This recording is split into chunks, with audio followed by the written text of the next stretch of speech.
अच्छा, कभी सोचा है कि उत्तर के ऊंचे ऊंचे पहाड़ दक्षिण के समुद्री तटों से आखिर जुड़े कैसे हैं?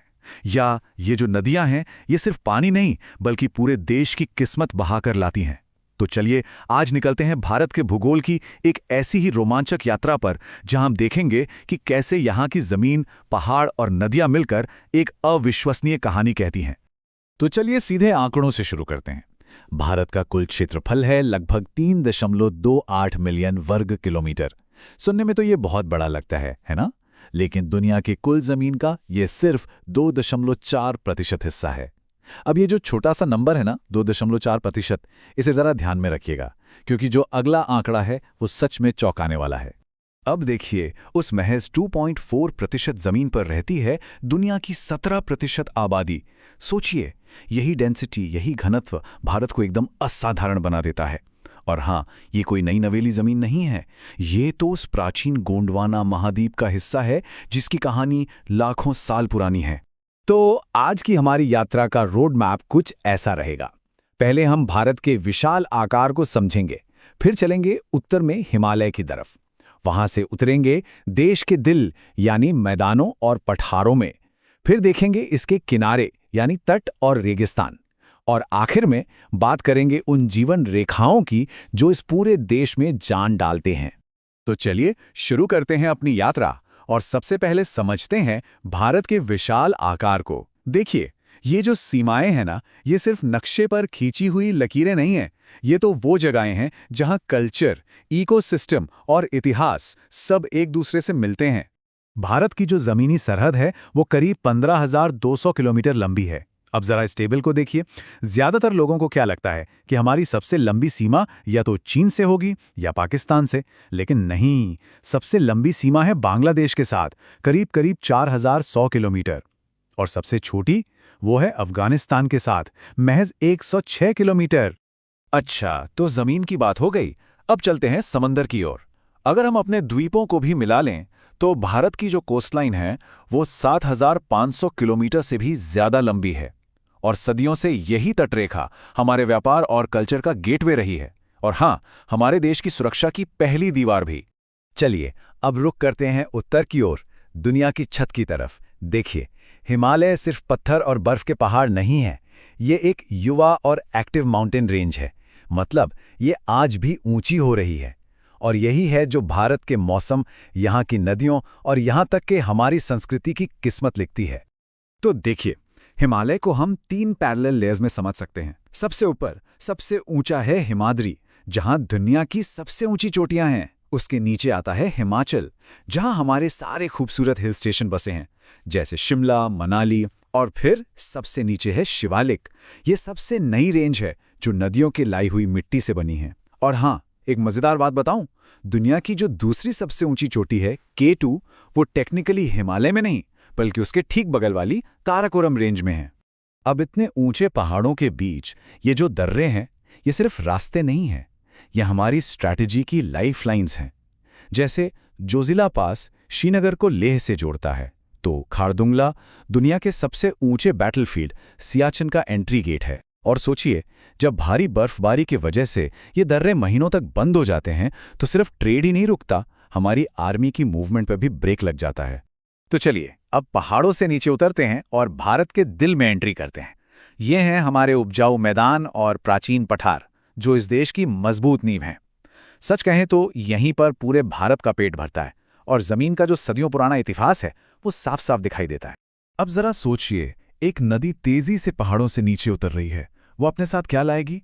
बड़े बड़े पत्थर, कंकड़, और उन्हें मैदानों की शुरुआत में ही जमा कर देगी। ये जो पथरीला इलाका बनता है ना, इसे कहते हैं भाबर। यहाँ की जमीन इतनी पोरस होती है कि छोटी छोटी नदियां तो इन पत्थरों के नीचे गायब ही हो जाती हैं। लेकिन वो नदियां हमेशा के लिए गायब नहीं होती। भाबर से थोड़ा सा आगे वो जमीन पर फिर से बाहर आ जाती हैं और एक दलदली नम इलाका बनाती हैं। इसे कहते हैं तराई। ये एरिया घने जंगलों और वाइल्ड लाइफ से भरा होता है। अब बात करते हैं मिट्टी की। नदी के बाढ़ वाले इलाके से जो दूर की ऊंची जमीन है, वहां मिलती है भांगर मिट्टी।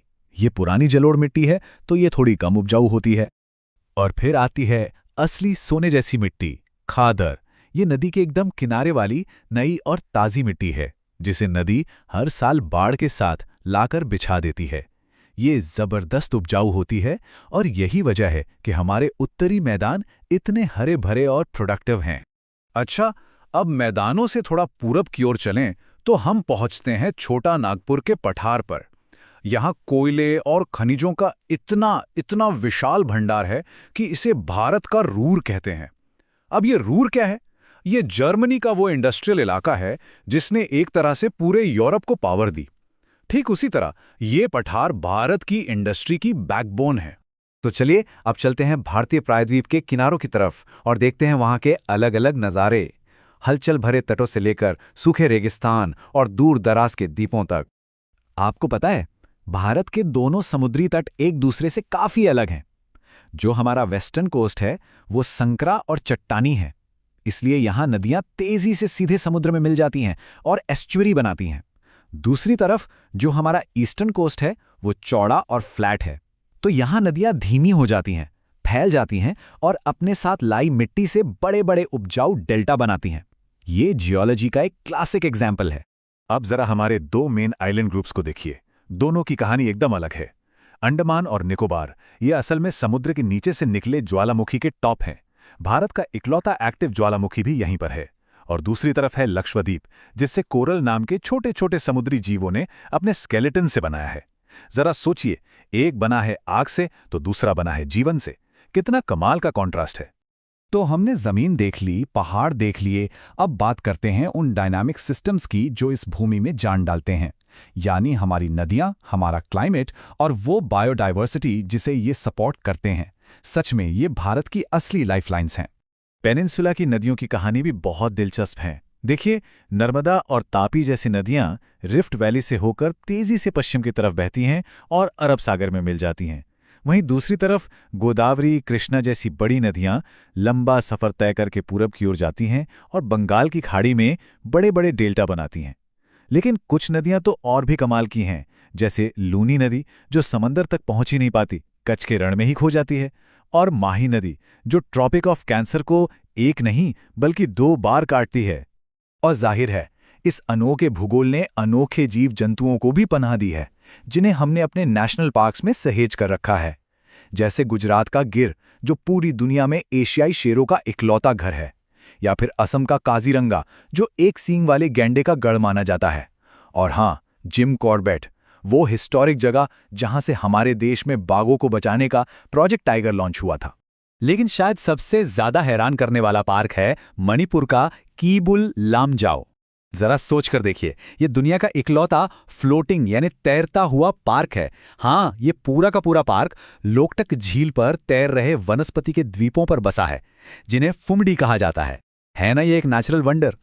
तो इस पूरी यात्रा से एक बात तो एकदम साफ हो जाती है, भारत का भूगोल कोई स्टैटिक नक्शा नहीं है। ये तो एक जिंदा सांस लेती हुई चीज है। यहाँ जमीन, मौसम, पानी और जीवन सब एक दूसरे से ऐसे जुड़े हैं कि लगातार एक दूसरे को बदल रहे हैं, नया आकार दे रहे हैं। ये एक ऐसी कहानी है जो लाखों सालों से और आज भी लिखी जा रही है। और यही डाइवर्सिटी हमें एक बहुत बड़े सवाल पर लाकर खड़ा कर देती है। सोचिए, एक तरफ दुनिया के सबसे ऊंचे पहाड़, दूसरी तरफ हजारों किलोमीटर लंबी कोस्टलाइन और बीच में ये उपजाऊ मैदान और जीवन देने वाली नदियां। तो सवाल ये है कि 21वीं सदी में भारत का ये अनोखा भूगोल इसके लिए क्या अवसर लेकर आता है और क्या चुनौतियां पेश करता है। इस पर सोचना वाकई बहुत जरूरी है।